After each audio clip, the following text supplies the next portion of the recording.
Hi everyone, good morning. कैसे हो सब लोग। तो आज हम बात करेंगे 100 परसेंटाइल स्ट्रेटेजी के बारे में। अब आप सोचोगे भैया 100 परसेंटाइल स्ट्रेटेजी, हाँ ये 100 परसेंटाइल स्ट्रेटेजी है। मैं इसको ये नहीं बोलूंगा कि 99 प्लस स्ट्रेटेजी या ये फलाना ठिकाना ढिमकम स्ट्रेटेजी।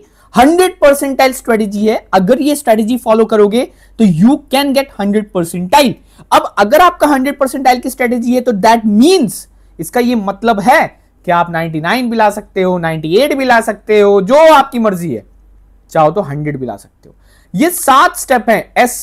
स्टेप 1 से शुरू करेंगे हम, स्टेप 2, स्टेप 3, 4, 5, 6, 7। ये 7 स्टेप हैं, सिर्फ ये 7 स्टेप। अब देखो क्या होता है ना, अब देखो मैं खुद एक एस्पिरेंट हूं, मैं खुद तैयारी कर रहा हूं, तो मैंने कुछ चीजें फेस की हैं, तो मुझे पता है कि उन चीजों पे ओवरकम कैसे करना है। टीचर्स भी गाइड करते हैं, मैं ये नहीं कह रहा कि गलत गाइड करते हैं क्या, लेकिन ये जो है ये मैंने खुद का फंडा अपनाया हुआ है और मैंने लोगों को गाइड भी किया था, उनकी हेल्प हुई है, उसके बाद ही मैं ये वीडियो बना रहा हूं। प्रूवन मेथड है इसलिए वीडियो बना रहा हूं, ठीक है। अब दो तीन चीजें हैं इस वीडियो को शुरू करने से पहले। वो ये है कि मैं मान लेता हूं आप या तो कोचिंग आपने ज्वाइन की है, और अगर आप सेल्फ स्टडी कर रहे हो तो सेल्फ स्टडी में भी आप कुछ वीडियोस या फिर कोई बुक वगैरह देख रहे हो, है ना, कोई बुक आप रेफर कर रहे हो या जो भी है। ये दो चीजें आपको अंडरस्टैंडिंग दिमाग में होनी चाहिए पहले से, कि अगर आप सेल्फ स्टडी कर रहे हो तो you are having a book जिसको आप रेफर कर रहे हो, या कोई वीडियो वगैरह यूट्यूब पे कोई फ्री वीडियो है, जो भी आपकी मर्जी हो। और या फिर अगर आप कोचिंग ले रहे हो तो वहां तो रहता ही है वीडियोज एंड सारी चीजें, ठीक है।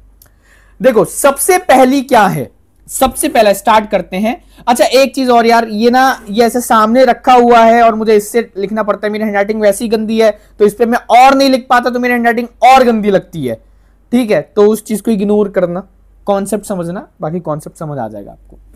चलो पहली चीज है ये कहां से लेता है ये, यहाँ ठीक है।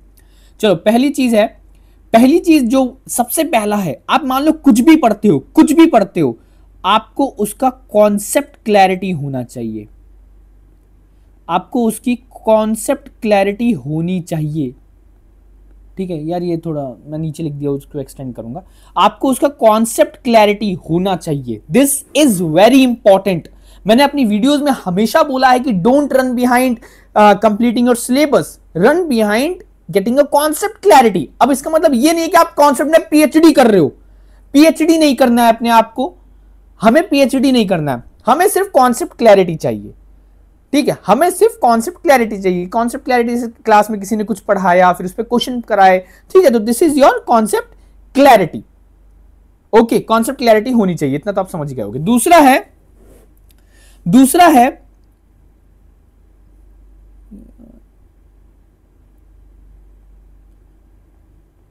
होल्ड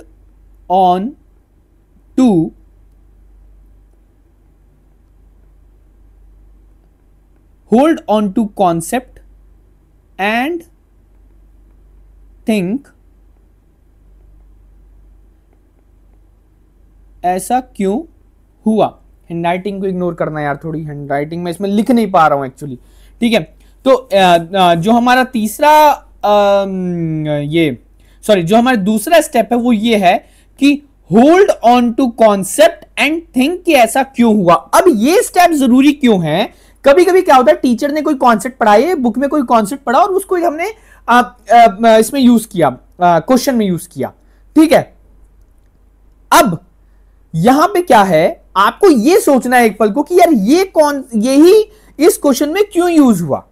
मतलब क्या, मान लो मिक्सचर एलिगेशन के क्वेश्चन कर रहे हो, या फिर मान लो ज्योमेट्री के क्वेश्चन कर रहे हो, तो आपके सामने कोई फिगर आया, उसमें एंगल कई बार ऐसा होता है कि एक फिगर में हम एंगल सिमिलरिटी भी यूज कर सकते हैं, ऐसे भी कर सकते हैं, साइड भी कर सकते हैं, है ना। लेकिन क्वेश्चन बुक में लिखा हुआ है कि आपने एंगल यूज किया, ठीक है। तो आपको बैठकर सोचना है कि ऐसा क्यों है, हमने इस क्वेश्चन में ये कॉन्सेप्ट क्यों यूज किया। अब इसका फायदा क्या है, इसका फायदा ये है कि जब आप मॉक्स दोगे या रियल कैट में बैठोगे ना, तो आपको क्वेश्चन पढ़ के समझ आएगा कि अच्छा ठीक है ये चीज है, इसमें ये क्वेश्चन जा रहा है तो मुझे ये कॉन्सेप्ट यूज करना है। आपको टाइम वेस्ट नहीं होगा कि यार क्या करूं इसमें, ठीक है, समझ रहे हो।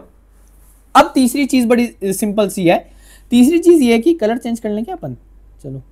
तीसरी चीज ये है कि जो आप कॉन्सेप्ट प्रैक्टिस करोगे उसको करना है विथ क्वेश्चंस, ठीक है, concept plus questions, concept plus questions, ये एकदम परफेक्ट क्लियरिटी देता है, कॉन्सेप्ट प्लस क्वेश्चन। ठीक है, कॉन्सेप्ट प्लस क्वेश्चन किए। अब क्या है, अब मान लो क्लास में किसी सर ने कोई क्वेश्चन कराया, वो तो ऑफ कोर्स सी बात है, या फिर बुक में भी एग्जांपल दिया होगा, वो ऑफ कोर्स सी बात है कि कॉन्सेप्ट प्लस क्वेश्चन कराएंगे तब कॉन्सेप्ट क्लैरिटी आता है और उस कॉन्सेप्ट को क्वेश्चन में कैसे यूज करना है ये पता चलता है। बट अब मानो कोई क्वेश्चन आया ताजा ताजा, आपने क्या किया, कोई एग्जांपल का क्वेश्चन उठा लिया, या फिर कोई बाद में क्वेश्चन आया है, कोई एग्जांपल का क्वेश्चन उठा लिया, या फिर बाद में सर ने क्वेश्चन लिख दिया कि चलो कुछ तुम करो। अब तो अब क्या करना है, आपको उस क्वेश्चन को टाइम देना है। एक सेकंड, कुछ मैसेज आया यार, चलो देखते हैं।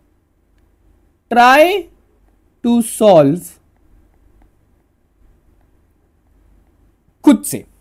स्टेप 4 है try to solve the question खुद से। अब खुद से मतलब क्या भैया, खुद से मतलब ये कि क्वेश्चन दिखा, नो मैटर आपसे हो रहा है या नहीं, ये मेरी कोई टेंशन वाली बात है ही नहीं कि आपसे हो रहा है या नहीं। क्वेश्चन आया, आप बैठ गए, आपने क्वेश्चन पढ़ा और उसमें थोड़ा सा अपना दिमाग लगाया। अब इससे क्या होता है कि आपने जब उस क्वेश्चन में दिमाग लगाया ना, तो इससे क्या होता है कि आपको पता चलता है, आपको पता चलता है कि आप गलत कहां कर रहे थे। मतलब ये है, देखो मैं समझाता हूं। ट्राई टू सॉल्व क्वेश्चन खुद से। अब मान लो 2 + 2 = 2, मतलब कोई एक क्वेश्चन आया, आपने ट्राई किया, नहीं हो रहा, आपको दिमाग खराब होने तक ट्राई करना है, नहीं हो रहा, उसके बाद क्या करना है, उसके बाद आपको सोल्यूशन देखना है। तो अब क्या होगा ना, जब आपने खुद का ट्राई किया, उसके बाद आपने सोल्यूशन देखा, तो आप क्या होगा, आपको पता चलेगा अच्छा सोल्यूशन इस वे में है, मैं इस क्वेश्चन को इस वे में कर रहा था, मैं यहां गलत कर रहा था, इस वे में जाना चाहिए था, रास्ता ये था लेकिन रास्ता मैं ऐसे जा रहा था, थोड़ा पास से ही गुजर रहा था लेकिन मैं ऐसे जा रहा था। तो आपको क्या होता है, आपको पता चलता है एग्जैक्ट कि आप गलत कहां थे, तो आप नेक्स्ट क्वेश्चन में वो गलती इग्नोर कर सकते हो, नेक्स्ट क्वेश्चन में आपसे वो गलती नहीं होगी। ठीक है, तो इसलिए try to solve question, try to solve खुद से क्या होता है ना, कॉन्सेप्ट पे भी ग्रिप बनता है, क्वेश्चन पे भी ग्रिप बनता है, और अगर वही कॉन्सेप्ट किसी और क्वेश्चन में यूज हुआ तो वहां पे गलती नहीं होगी। ठीक है, अब एक और चीज है, अब मान लो आपने सॉल्व किया क्वेश्चन, आपसे सॉल्व भी हो गया, फिर भी सोल्यूशन देखो, क्या पता सोल्यूशन में कोई दूसरा तरीका यूज किया हो, तो एक लर्निंग होती है। ठीक है, स्टेप 5 क्या है, स्टेप 5 सेम है यार, स्टेप 5 इज वॉच सोल्यूशन। ठीक है, तो स्टेप 5 तक तो मैं ऑलरेडी समझा चुका हूं कि वॉच द सोल्यूशन। ठीक है, अब क्या करना है, स्टेप 6 भी मैं ऑलरेडी बात कर चुका हूं। स्टेप 6 इज ग्रीन से लिख दूं क्या, step 6 is analyse solution. Step 6 is analyse solution. ठीक है, आपने क्या किया, आपने क्वेश्चन सॉल्व करने की कोशिश की, आपसे सॉल्व नहीं हुआ, आपने सोल्यूशन देखा, आपको सोल्यूशन को एनालाइज करना है, वो तो करोगे ना कि यार ऐसा क्यों है, ऐसा क्यों है, ऐसा क्यों है। ठीक है, अब जो 7th स्टेप है, ये घना इंपॉर्टेंट स्टेप है, घना इंपॉर्टेंट, हरियाणवी टोन आ रही है यार। ठीक है, ये बहुत ही इंपॉर्टेंट स्टेप है। Step 7 is really very important. And step 7 क्या है, जब आप ये सोल्यूशन देख लो, जब आप ये सोल्यूशन देख चुके हो, एनालाइज कर चुके हो, तो उस सेम क्वेश्चन को जिसका आपने सोल्यूशन देखा है, उस सेम क्वेश्चन को ट्राई खुद से, उस सेम सोल्यूशन को ट्राई खुद से। वैसे अब तो बन ही जाएगा, लेकिन उसको ट्राई खुद से। अब वो क्वेश्चन बन जाएगा, लेकिन उसको ट्राई खुद से। आपने सोल्यूशन देखा, क्वेश्चन किया, क्वेश्चन नहीं हुआ, सोल्यूशन देखा, एनालाइज किया, फिर सोल्यूशन बंद किया, अब वापस उस क्वेश्चन को आपने सॉल्व किया है। इससे क्या होता है, आपके दिमाग में वो चीज बैठ जाती है, बस जाती है, जम जाती है। ठीक है, तो ये है पूरा। अब उसके बाद आपको क्या करना है, you can move on to next question या next concept. This is your 100% strategy. ये स्ट्रेटेजी वर्क करती है। आप जाओ अपने कोचिंग वाले टीचर से पूछ लो, किसी से भी पूछ लो, दिस स्ट्रेटेजी विल वर्क, क्योंकि ये स्ट्रेटेजी जितनों को भी मैंने गाइड किया है उनके लिए वर्क किया है। इनफैक्ट मैंने अपने खुद के परसेंटाइल इंप्रूव होते हुए देखे हैं इस स्ट्रेटेजी के साथ, खुद के कॉन्सेप्ट्स क्लैरिटी होते हुए देखे हैं इस कॉन्सेप्ट के साथ। ये कॉन्सेप्ट, ये स्ट्रेटेजी वर्क करती है, ये ट्राई करो। अगर वर्क ना करे कमेंट में आके गाली दे जाना, खा लूंगा। अगर वर्क ना करे, लेकिन वर्क करेगी, गाली आएगी नहीं, उसके बावजूद भी गाली दोगे तो फिर क्लास लगाऊंगा। ठीक है, तो ये चीज है यार, हैंडराइटिंग को इग्नोर करना। हैंडराइटिंग ऐसे मैं ऐसे लिख नहीं पाता, ये सामने होता है ना इस वजह से। ठीक है, बाकी वीडियो को खींचेंगे नहीं यार, इतनी सी वीडियो थी, ये स्ट्रेटेजी है, ट्राई करो, वर्क करो, ना वर्क करे तो बताना, बिल्कुल करेगी वर्क। मिलते हैं अगली वीडियो में, तब तक के लिए tata bye bye, all the best for your preparation. जगे रहो, मेहनत करो, थोड़ी कम नींद लो, 3-4 महीने की बात है, मिलते हैं किसी अच्छे कॉलेज में। चलो bye bye, all the best for your preparation.